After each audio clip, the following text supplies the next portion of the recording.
آپ نے اس کا ایک ایک لفظ سن لیا، اب سے ایک ایک لفظ کا جواب ہے۔ بسم اللہ الرحمن الرحیم۔ جس دیس کے کوچے کوچے میں افلاس آوارہ پھرتا ہو، جو دھرتی بھوک اگلتی ہو، دکھ درد فلک سے گرتا ہو، جہاں بھوکے ننگے بچے بھی یاہوں پہ پالے جاتے ہوں، جہاں سچائی کے مجرم بھی زندان میں ڈالے جاتے ہوں، جہاں مجبوروں کے خون سے اپنے پاپ بھی دھوئے جاتے ہوں، اس دیس کی مٹی برسوں سے یہ دکھ جگر پہ سہتی ہے۔ اس دیس کی ایک کم سن لڑکی دیکھو تو ہمیں کیا کہتی ہے۔ اور میں آج اپنے سرے ہوئے لب کھولنے کے جسارت کبھی نہ کرتا، میں اپنے اندر اٹھنے والے الفاظ کے مد و نظر کو ہی خاموش کر دیتا، میں اپنے ذہن کی دیواروں پر ابھرنے والی تصاویر کو ہی مٹا دیتا، میں اپنے پردہ سماعت کو ہی تاریخ کر دیتا، مگر میں ایسا نہیں کروں گا، کیونکہ ہلکے خیران سے اٹھنے والی کچھ دھیمی دھیمی بیماری سرگوشی نے میرے ذہن کو، میری سوچ کو، میری زبان کو، میرے افکار کو، میرے نظریات کو، میرے احساسات کو، میرے جذبات کو، میرے مشاہدات کو اور میرے تجربات کو یہ جرا بخشی، تب کیونکہ میں اپنے ملک کے حوالے سے سوال بات میری ذات کی ہوتی تو میں معاف کر دیتا، لیکن یہاں بات ہے میرے وطن عزیز کی عزت اور اس کی توقیر کا۔ سوال سارے گلستان کی عزت کا ہے، نہیں سوال فقط میرے آشیانے کا۔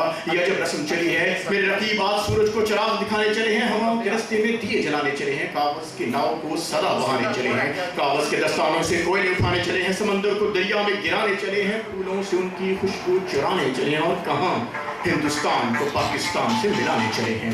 ارے دل تو کرتا ہے ماتم کروں تیری تقریر کا۔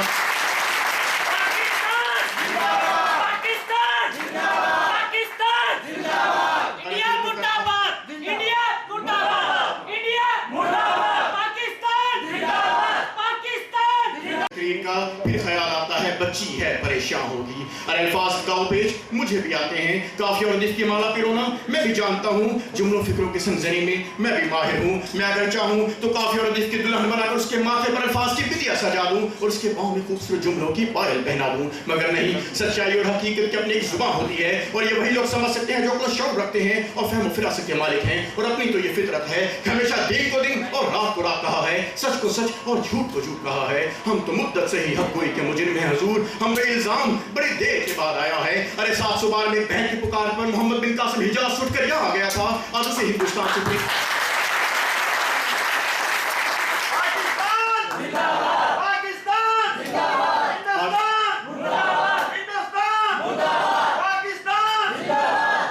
سے ہندوستان سے پھر ایک کم سی نہ سمجھ اور نادان آواز بلند ہوئی ہے۔ یہ معاشرہ انڈیا کا ایک ایسا معاشرہ ہے کہ جہاں پر للکارنے کے لیے عورت کا استعمال کیا جاتا ہے، لیکن اس اینٹ کا جواب ہے کہ پتھر ہمارے پاس موجود ہیں، لیکن ہم بچوں کی بات کا برا نہیں مانتے، کیونکہ ہم یہ جانتے ہیں کہ پورے ہندوستان کے پاس کوئی ایسا مرد نہیں تھا جو فن تقریر میں ہمارا مقابلہ کر سکتا، اس لیے بچی سے انتہا پسند کی گئی تقریر کو حاصل گئی، اور میں تیرا ساتھ دینے کے لیے کیا جانے، اور میں تیرا ساتھ دینے کے لیے کیا جانے کہ شملہ معاہدہ کیا ہے یا تاشکند میں کیا لکھا ہوا ہے، اور یہ نہیں جانتی کہ 1965 میں جو صبح کا ناشتہ لاہور کرنے چلے تھے وہ زندگی بھر کا کھانا بھول گئے۔ ارے آواز بھی آج ان کی سنائی نہیں دیتی، چنگیز کے لہجے میں جو کل بول رہے تھے، ارے شیر کا مطلب اپنے گیدڑوں سے پوچھو جو 1999 میں کرنل شیر خان شہید نشان حیدر کے جسد خاکی کے ساتھ پھولوں کا گلدستہ اور خط بھی بیچتے ہیں کہ یہ نام کہیں نہیں، واقعی میں شیر تھا جو شیر ہمارے درمیان گھس کر ہمیں مار گیا۔ ارے جس کو شیر بولنا نہیں آتا وہ شیر کی کچھان میں ہاتھ ڈالتی ہے، جسے نہ اس کا مطلب نہیں پتا۔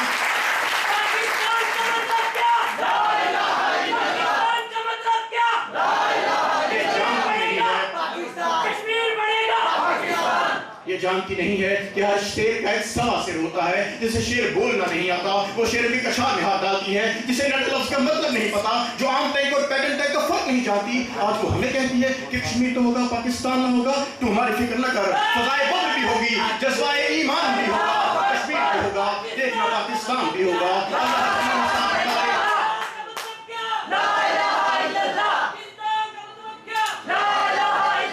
تمہاری فکر نہ کر، فضائے بدر بھی ہوگی، جذبہ ایمان بھی ہوگا، یاد رکھو کشمیر بھی ہوگا، دیکھنا پاکستان بھی ہوگا، اللہ رسول ہے ساتھ ہمارے، ساتھ اپنے قرآن بھی ہوگا، یاد رکھو کشمیر بھی ہوگا، دیکھنا پاکستان بھی ہوگا، کراچی پنڈی اسلام آباد لاہور اور ملتان بھی ہوگا، یاد رکھو کشمیر بھی ہوگا، دیکھنا پاکستان بھی ہوگا۔ ارے ٹوئنکل ٹوئنکل لٹل اسٹار کہیں عمر ہے، وہ تو ملکوں کو تار تار کرنے کی بات کرتی ہے، تیرے جیسے چند لوگ ہوتے ہیں جو ملک کو لڑوانے کا سبب بنتے ہیں۔ ارے اور دیوار سے گر جائے ایک اٹھ جاتی ہے تیری طرح میعاد سے گر جائے تو نہیں اٹھتی. جناح تم لوگوں کے اس لیے چبھتا ہے کہ اس نے ہندوستان کا سینہ چیر کر اس میں سے پاکستان نکال دیا. یہ نچلے درجے کے الفاظ جنہیں تو تقریر سمجھتی ہے.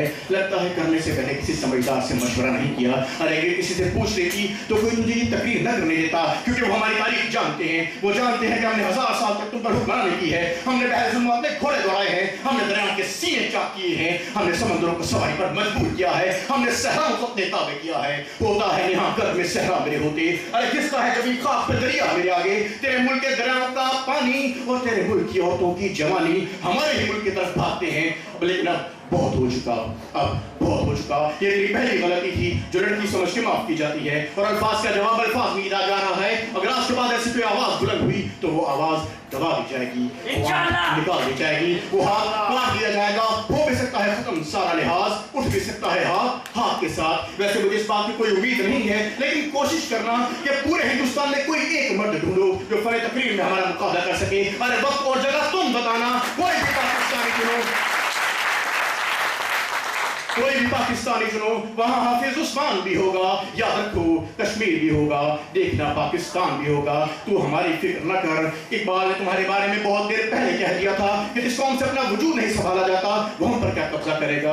اقبال نے کہا تھا وطن کی فکر کر ناداں, مصیبت آنے والی ہے. تیری بربادیوں کے مشورے ہیں آسمانوں میں. نہ سمجھو گے تو مٹ جاؤ گے ہندوستان والوں. تمہاری داستان تک بھی نہ ہوگی داستانوں میں. اور انشاءاللہ تب بھی یاد رکھو کشمیر بھی ہوگا, دیکھنا پاکستان بھی ہوگا.